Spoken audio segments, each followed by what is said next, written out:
बातमी सांगलीतून आहे। विशाल पाटलांच्या टीकेला चंद्रकांत पाटलांनी प्रत्युत्तर दिलंय।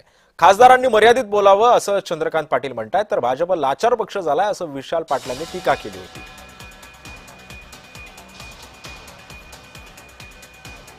लाचार झालेलं भाजप आहे। देशात सत्ता, राज्यात सत्ता, मुख्यमंत्री तुमचा, पंतप्रधान तुमचा, आमदार तुमचा, तरी स्थानिक ठग आणि गुंडगिरी करणारे लोक ह्यांच्यावर दबाव टाकतात आणि यांना लाचार करतात की आमचा प्रभाग आम्ही पूर्ण घेणार। आत्ताच सगळ्या ठिकाणी गुंडगिरी करणारे, दहशत माजवणारे अशा लोकांना ह्यांनी उमेदवाऱ्या दिल्या आहेत। ही लोक निवडून आल्यावर काय ह्यांच्यावर वचक ठेवणार आहे भाजप सरकार? त्यामुळे ह्या भाजपला ह्या निवडणुकीत पाडणं गरजेचं आहे, म्हणून आम्ही सगळे एकत्रित आलेलो।